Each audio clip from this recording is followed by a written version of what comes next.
जय महाकाल, जय भवानी। मैं आप सबका स्वागत करती हूँ अपने YouTube चैनल भगवती कृपा ज्ञान प्रकाश में। शमशानी क्रिया जो व्यक्ति करता है वह कोई तांत्रिक या अघोरी होता है या कोई साधक या भक्त भी होता है जो शमशानी शक्तियों की पूजा करते हैं। शमशानी जो शक्तियाँ होती हैं, अधिकतर लोग निम्न कोटि की शक्तियों को सिद्ध, जैसे प्रेत, मशान, बैताल, इनको सिद्ध करके रखते हैं और फिर इनसे कार्य करवाते हैं। और ये नकारात्मक शक्ति होने के कारण यह आपके घर में परेशानियां उत्पन्न करती हैं और अपना प्रभाव दिखाती हैं, क्योंकि यह गंदगी और अपवित्र स्थान पर भी रह सकती हैं। और आज की वीडियो में मैं आपको बताऊंगी कि आप तांत्रिक क्रियाओं से कैसे बच सकते हैं, शमशानी क्रियाओं से आप कैसे बच सकते हैं। अगर आपके घर पर किसी ने शमशानी क्रिया या तांत्रिक क्रिया कर रखी है तो आप स्वयं उसे कैसे काट सकते हैं। वैसे तो शमशानी क्रियाओं के लिए लोग इतने परेशान होते हैं, जगह जगह भटकते हैं, भक्तों के पास भटकते हैं, तांत्रिकों के पास जाते हैं, पर मैं आज आपको बताऊंगी कि आप स्वयं कैसे इन्हें काट सकते हैं, नष्ट कर सकते हैं। वह विधि बताने वाली हूँ, इसलिए वीडियो को पूरा ध्यान से देख, स्किप कर करके बिल्कुल भी मत देखना। तांत्रिक क्रिया जब किसी व्यक्ति पे या घर पे की जाती है तो उसे पूर्ण रूप से बर्बाद करने के लिए की जाती है। वह घर बर्बादी की तरफ बढ़ने लगता है, बर्बादी की तरफ अग्रसर हो जाता है। अगर किसी व्यक्ति के ऊपर की जाती है तो व्यक्ति का शरीर सूखता चला जाता है, काम धंधे में मन नहीं लगता और धीरे धीरे उस व्यक्ति का जो शरीर है वह हड्डियों का ढांचा बन जाता है, एकदम सूख जाता है वह व्यक्ति और अंत में उसकी मृत्यु हो जाती है। तांत्रिक क्रियाएं जब की जाती हैं, शमशानी क्रियाएं जब की जाती हैं तो उसमें समय लेके किया जाता है। ठीक है, ऐसे ही होती है जिसमें दिवाली तक का समय होता है, होली तक का समय होता है या 3 महीने का समय होता है। इस तरह समय रख कर क्रिया की जाती है। और होली, दिवाली, पूर्णिमा, अमावस्या, यह तो ऐसे दिन खास त्यौहार के होते हैं, उस दिन तो इसका प्रभाव होता है, वह चरण सीमा पर होता है। जिसका प्रभाव होता है वह अपनी चरण सीमा पर होता है और इसका प्रभाव चरण पे होने के कारण इनका प्रभाव जो है ऐसे समय पर घर में होता है, आपके साथ, ठीक है, होता है। बाकी दिनों में इतनी परेशानी आपको होंगी जितनी परेशानियां होली, दिवाली, दशहरा, पूर्णिमा, अमावस्या या किसी खास अवसर पर होगी। जैसे आप कोई नई पूजा पाठ उठाने जा रहे हैं या कर रहे हैं कंटिन्यू, यह चीज़ें परेशान करने लगेंगी उस समय, ठीक है। और यह आपके घर में लड़ाई झगड़े भी करवाती है, परेशानियां उत्पन्न करवाती हैं, काम धंधे से संबंधित समस्याएं जो हैं वह पैदा करती हैं। यह आपको संकेत भी देती हैं, मतलब अलग अलग संकेत आपको मिलते हैं। जैसे घर में दुर्गंध आती है, आपकी छत पर के ऊपर बिल्ली हमेशा रोती रहेगी लगातार, ठीक है, आपको आवाज़ें सुनाई देंगी और साथ में बार बार घर में कांच टूटना, दूध फटना, इस तरह की छन छन की आवाज़ें आती हैं। एक्सीडेंट होते हैं, बार बार पशुएं मरते हैं। अगर आपने अपने घर में पशु जानवर पाल रखे हैं तो उनकी मृत्यु होगी आकस्मिक कारण से, बार बार इस तरह की समस्या लगी रहती है। तो इस प्रकार की समस्याओं के लिए आप जगह जगह पर भटकते हैं, भक्तों के पास भटकते हैं, तांत्रिकों के पास भटकते हैं, ना जाने कहाँ कहाँ जाते हैं इन सारी चीज़ों से छुटकारा पाने के लिए, ठीक है। लेकिन मैं आज आपको बताऊंगी कि आप स्वयं इसका काट कैसे कर सकते हैं, ठीक है। भटकते भटकते पैसे बर्बाद हो जाते हैं, कुछ लोग तो जीवन भर भटकते ही हैं।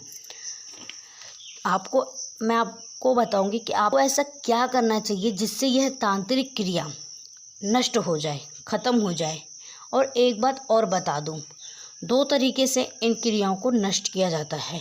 एक किसी भगत के द्वारा, किसी साधक के द्वारा, कि वह अपनी सकारात्मक ऊर्जा से के द्वारा नकारात्मक जो ऊर्जा है उसको काट देते हैं, ठीक है, एक वह होता है। और दूसरा होता है कि आप स्वयं उसको तोड़ कर सकते हैं। तो स्वयं उसका तोड़ करेंगे, विश्वास के साथ करना होगा और थोड़ा समय जो है वह अधिक लगेगा। फ़ायदा आपको एकदम नहीं मिलेगा, लेकिन धीरे धीरे धीरे धीरे कंटिन्यू जब आप करते रहेंगे तो आप स्वयं उस चीज़ को महसूस कर पाएंगे कि आपको फ़ायदा मिल रहा है। यानी उस नकारात्मक शक्ति का प्रभाव जो इतना विकट था वह नहीं रहेगा। जो है नकारात्मक शक्ति, शमशानी क्रिया जो है उसकी शक्ति जो है वह क्षीण होती चली जाएगी और उसके घर से और आपके घर से उसका प्रभाव जो है वह समाप्त हो जाएगा। आपके जो मस्तिष्क पे, आपके विवेक पे जो अपना प्रभाव डाल रखा था वह धीरे धीरे समाप्त हो जाएगा। तो आपको करना क्या है, आप जो है 3 तरीके से शमशानी क्रियाओं को नष्ट कर सकते हैं। सबसे पहले जो होता है वह होता है हनुमान चालीसा, दूसरा नवाण मंत्र होता है और तीसरा होता है चंडी पाठ के द्वारा। यह तीनों बहुत शक्तिशाली मंत्र और पाठ किसी भी नकारात्मक शक्ति, कोई भी नकारात्मक शक्ति हो, शमशानी क्रियाओं का अंत किया जा सकता है। कंडीशन एक ही है कि आपको अब इसका पाठ नहीं करना होगा, क्योंकि अपने घर में, आपके घर में यह नकारात्मक शक्ति आपको पाठ ही नहीं करने देगी। आपके घर में लड़ाई झगड़े करवाने से लगेगी, एक्सीडेंट करवाने लगेगी। जिस समय आप पूजा पाठ के लिए बैठेंगे उसी समय लड़ाई झगड़े करवाएगी, उसी समय कोई ना कोई परेशानी उत्पन्न करेगी। और कोई नकारात्मक शक्तियाँ जब पुरानी हो जाती हैं किसी घर में तो फिर वह आपकी पूजा का फल भी लेने लगती हैं, उसे भी ग्रहण करने लगती हैं, क्योंकि आपके घर में जो उस समय, उस टाइम, ठीक है, सकारात्मक ऊर्जा तो रहती ही नहीं है। चारों तरफ से आपका घर नकारात्मक शक्ति से घिरा होता है, नकारात्मक शक्तियों से भर जाता है, तो वह आपकी पूजा का फल भी ग्रहण करती है और इससे वह और ताकतवर और विराट होती है। तो आपको चाहिए कि अगर आपके घर में अंधेरा है तो आपके घर में प्रकाश, आप अपने घर से प्रकाश में जाए, वहाँ से सकारात्मक ऊर्जा मौजूद होती है। आपको किसी मंदिर में जाना चाहिए। सबसे बेस्ट होता है कि आप किसी मंदिर में जाएं, क्योंकि मंदिर में उस नकारात्मक ऊर्जा की हिम्मत नहीं होगी कि वह मंदिर में घुस के आपको परेशान कर सके, आपको छू भी सके। और मंदिर में इतनी पॉजिटिव एनर्जियाँ होती है, क्योंकि वहाँ पे हमारे देवी देवता सब विराजमान होते हैं, वहाँ पे इतनी पॉजिटिव एनर्जी होती है। आप वहाँ से पॉजिटिव एनर्जी ला के अपने घर में उसको भर सकते हैं। कैसे?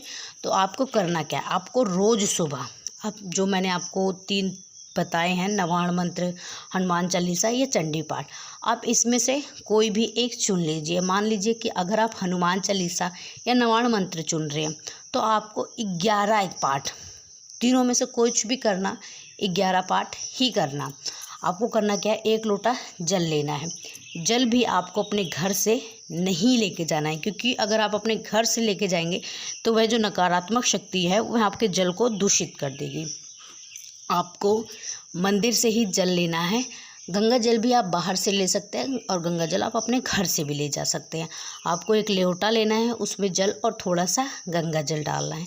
आपको एक आसन पे बैठना है और 11 माला, चाहे हनुमान चालीसा, चाहे नवाण मंत्र या चंडी पाठ भी करें तो 11 पाठ आपको करना है। 11 पाठ आपको ज़ोर ज़ोर से बोल बोल कर करना है और 3 बार आपको जल में फूंक मारना है और प्रार्थना करनी है, आप जिस भी शक्ति का मंत्र या पाठ कर रहे हैं। इस तरह से करके आपको अपने घर में आना है। उस जल को आपको अपने पूरे घर में छिड़कना है और प्रत्येक घर का जो सदस्य है सबको वह जल देना है पीने के लिए। आप कंटिन्यू 1 महीना 2 महीना कंटिन्यू यह चीज़ करेंगे तो आप देखेंगे कि आपके घर से जो दुर्घटनाएं घट रही थी वह धीरे धीरे धीरे धीरे कम होने लगी हैं। एक पॉजिटिव ऑरा आपके घर में बनना शुरू हो जाएगा, वह आपको स्वयं महसूस होगा, क्योंकि इतनी शक्ति है हमारे मंत्रों में, हमारे पाठों में, हमारे देवी देवताओं में कि उनके सामने कोई नेगेटिव एनर्जी टिक ही नहीं पाती है। तो आप इस तरह से करें और जिस भी शक्ति की आप मंत्र जाप या पाठ कर रहे हैं उस शक्ति से आप प्रार्थना करें कि वह आपको इस अंधकार से निकाल के प्रकाश में लाए, आपके घर में सुख शांति लाए, आपके घर को धन धान्य से भरे, प्रत्येक व्यक्ति पर अपनी कृपा दृष्टि बनाए। आपको इस तरह से प्रार्थना करनी है। आपको बस इतना ही करना है। मैं आशा करती हूँ कि आपको मेरे द्वारा बताया गया हुआ यह तरीका पसंद आया होगा।